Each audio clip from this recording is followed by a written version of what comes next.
My name is Ethan Barry, and today I'll be talking with Robert Doc Hall of the Compression Institute about how people can start living much better lives using a lot less stuff. So, Doc Hall is Professor Emeritus at the Indiana University Kelley School of Business. He's also the author of Compression, which explains in depth some of the things we'll be talking about today.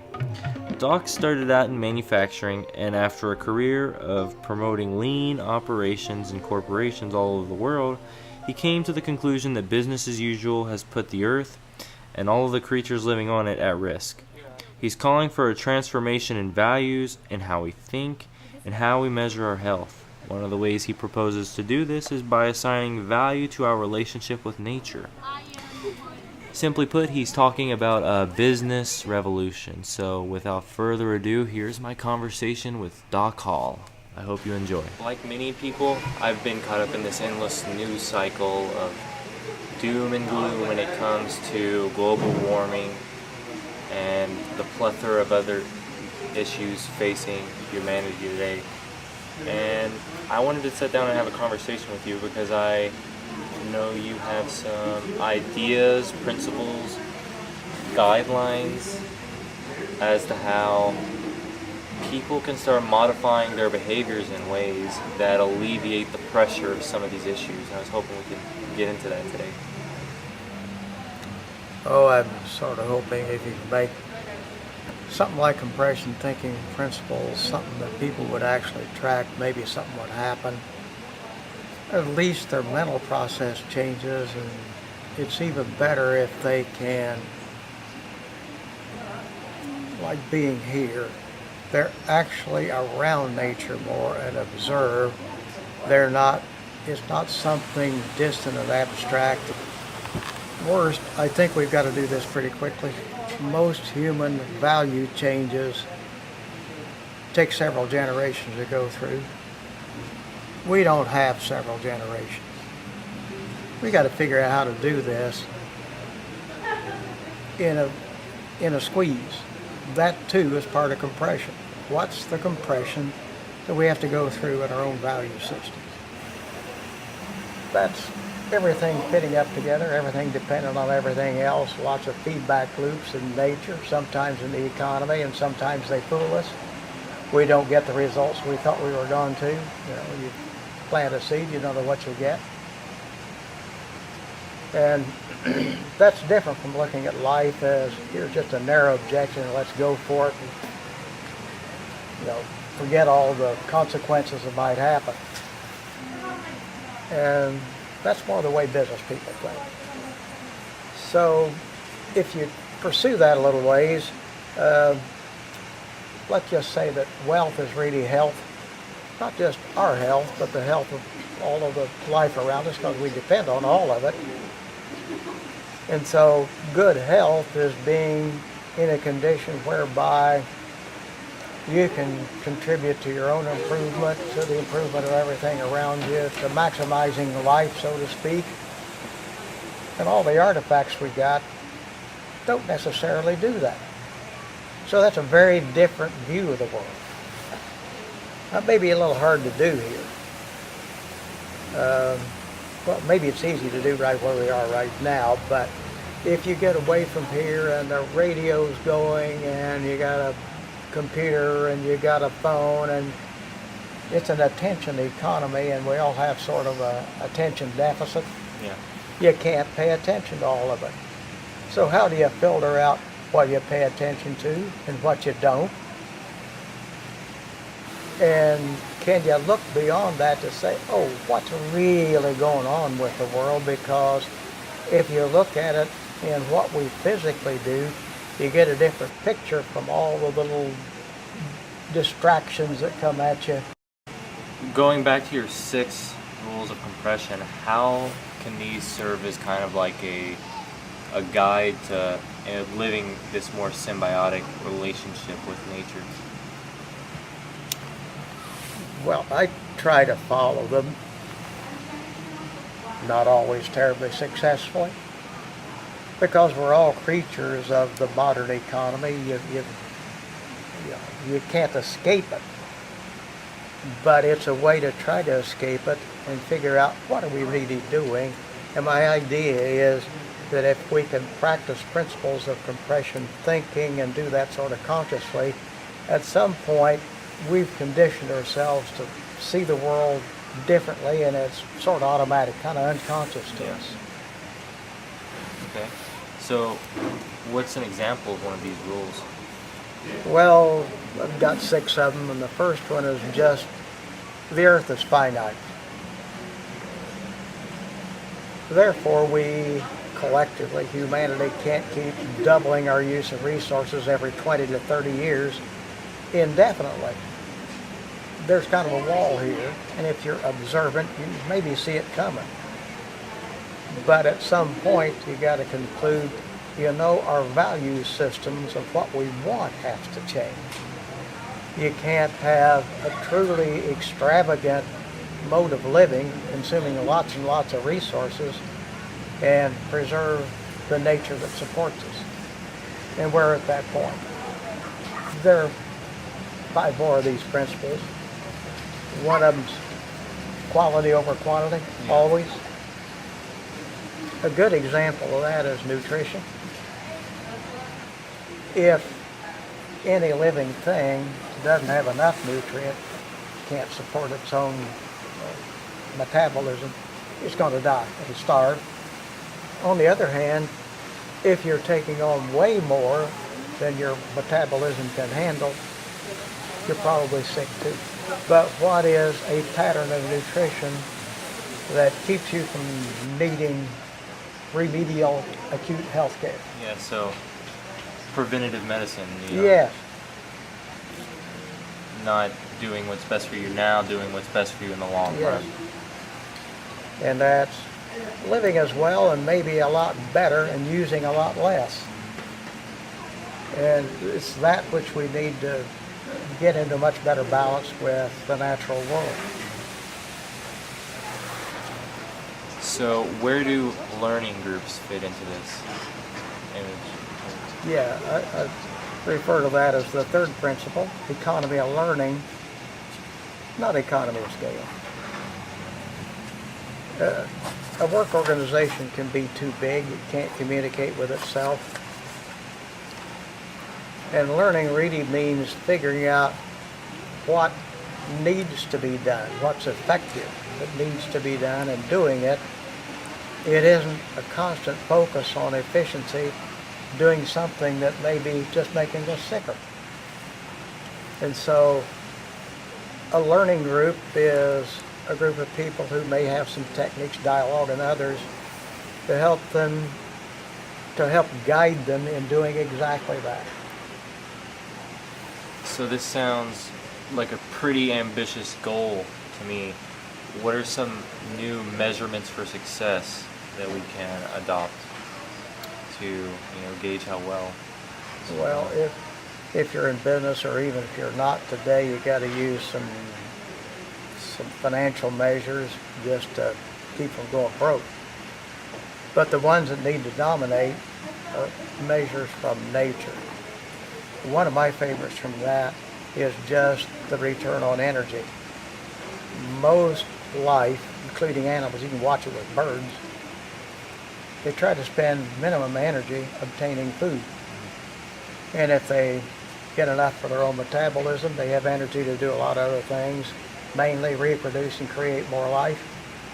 And so we can avoid a lot of foolishness if we think return on energy. For example, the original oil wells might have been 100 barrels back for every barrel that you burnt. Today it's more like in some fields down to 30 to 1, coal maybe 30 to 1, fracking 5 to 1, deep sea drilling maybe 12, 14 to 1. And then you get to the alternatives, none of them are really great. And so given that, it's obvious that we need to cut back on our use of energy. Live as well or better, and use a lot less of it. Another measurement is trying to maximize life per acre, per square meter, whatever choice you use for area. If you do that, some part of it is edible and it's of value to us personally. Well, when you do that, you are promoting all life, not trying to just extract for our own use. By the way, in agriculture, if you do that, your total productivity will probably rise, and you get into other things like remediating soil. And, you're giving back to nature. You're letting it have its space and not take too much from it and destroying nature in the process. So earlier we were talking about feedback loops and becoming more aware of these loops. One could say that to do that you need to develop a more scientific approach to, or scientific methodology to interpreting all this information. And can you elaborate a little bit more on that? Well, scientific thinking, as it's come down from like 300 years ago, kind of boils down to make an observation, develop a hypothesis about what's going on, make more observations, analyze what you see, and conclude what you think cause and effect is, and maybe do something different. If you add the symbiotic thinking or systems thinking to it, then you think, how do we intervene in a system rather than we just get some coal and burn it and we get that and we can do great things with that energy. Instead, think through the science as a systemic thing. And if it's not corrupted too much, that's exactly what's done in biology. It's what's done in medicine too. What does a doctor do trying to diagnose you? He's trying to figure out how to intervene in the system, he or she is.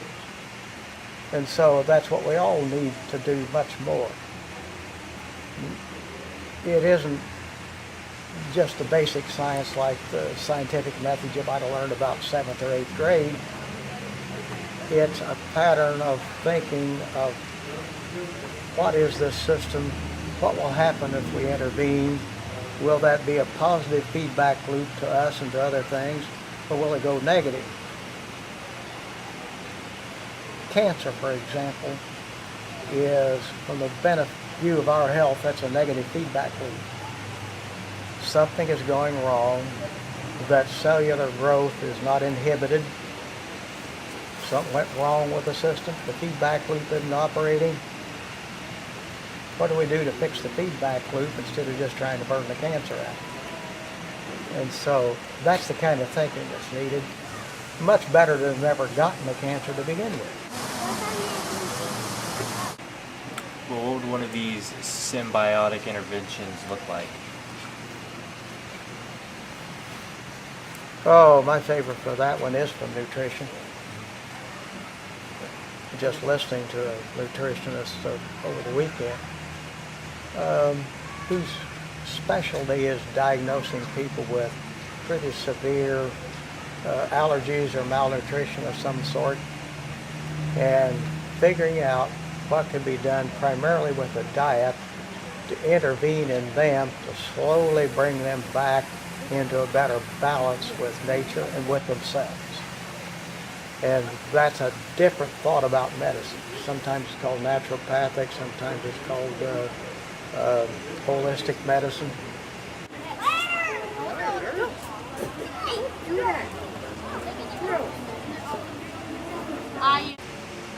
On the bigger picture, on a global scale, what do you think it's going to take to, what's the catalyst going to be to encourage people to adopt some of these views and principles of compression? So what compression thinking is doing is betting that somehow, some way, humans really can adjust their thinking, and maybe not everybody, but a good many of us will be able to survive on a very limited planet in a state of mind that's beyond us wanting to exploit everything and use everything and set up a lot of feedback loops that undo ourselves.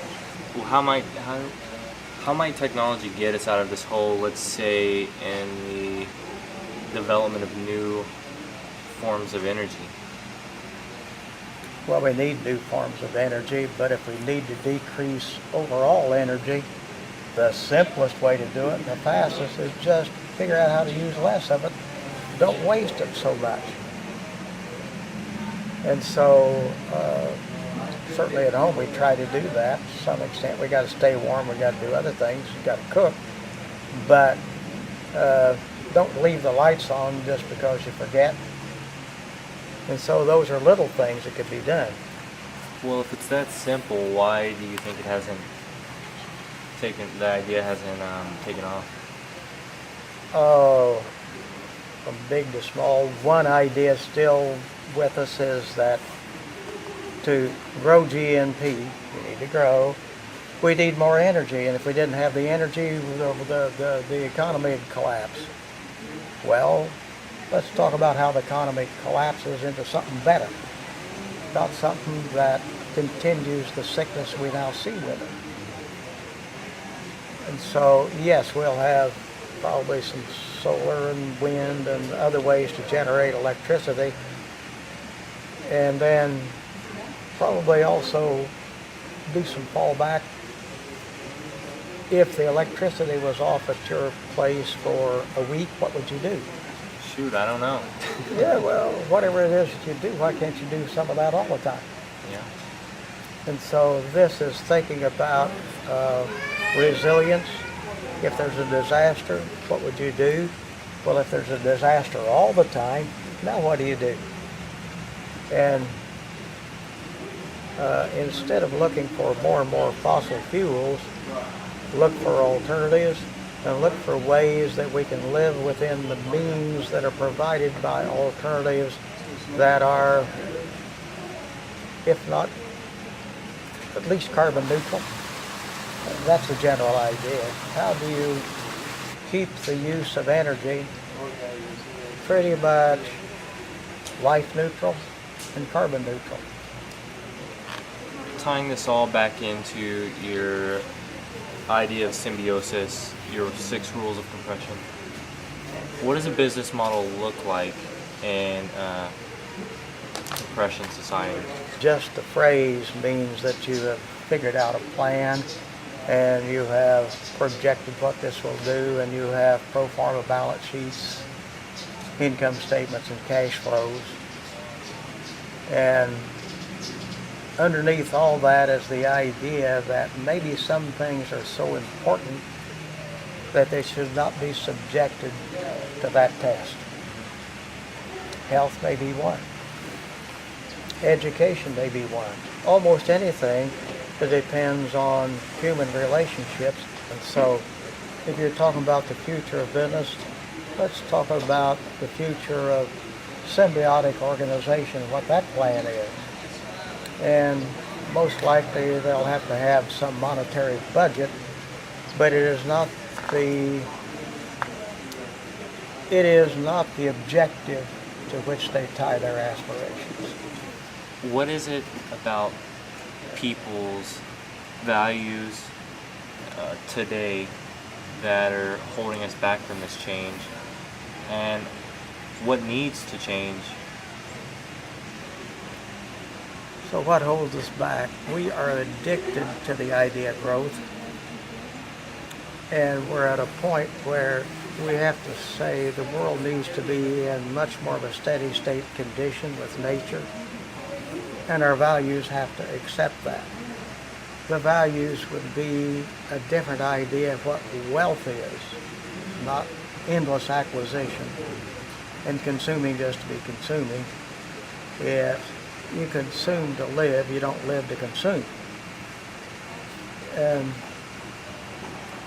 have no idea whether that can be done, but that change in attitude would go a long way.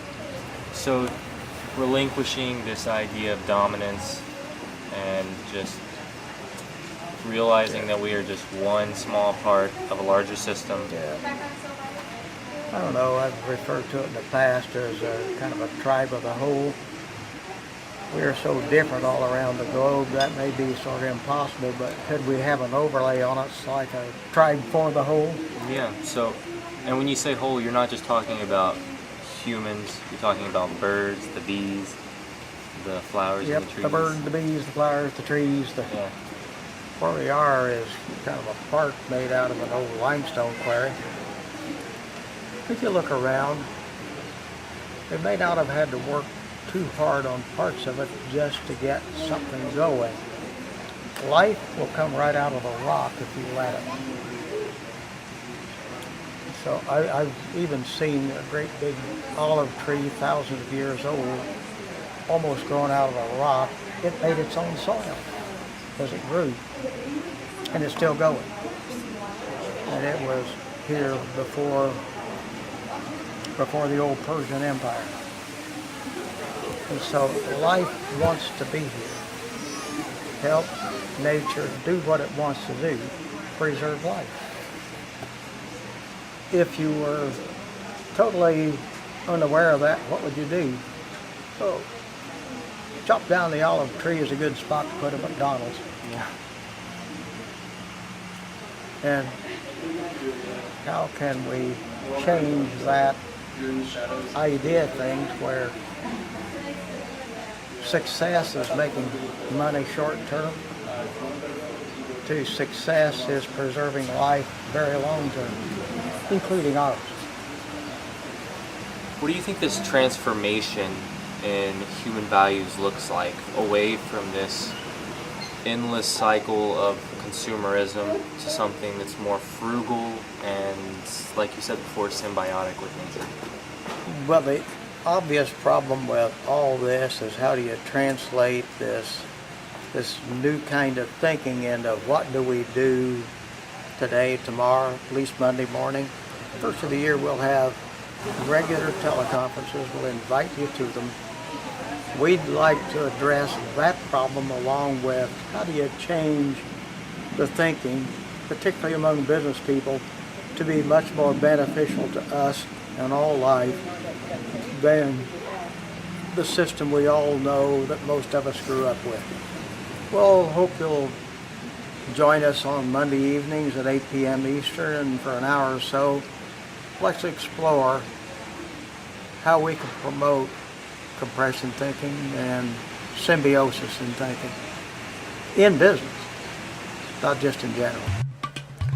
Because the earth is finite, all of us, especially businesses, have to adjust our consumption of irreplaceable resources and realize that we are a part of nature. Doc feels it is urgent for us to understand the compression of natural resources and how it is harming our biodiversity. He wants us to change our personal and business economies from the traditional growth model to something that is far more frugal and resilient, something that begins to consider the earth as a stakeholder. Thanks for tuning in to this conversation with Doc. If you like this, check out compression.org, where you can explore Doc's blogs, videos, book reviews, and sign up for a teleconference, or to be the leader of your own learning group. Alright, signing off, this is Ethan Berry, and I really hope that wherever you're at right now, this podcast has caused you to begin reanalyzing the way you and your business interact with the environment and the role you play in your environment. Once again, my name is Ethan Berry. Thanks for listening. I don't like elevators. You don't like elevators? Yeah. I like escalators. Dad, that takes a long time. No, you don't. Yes, I do. How do you know? Because I know.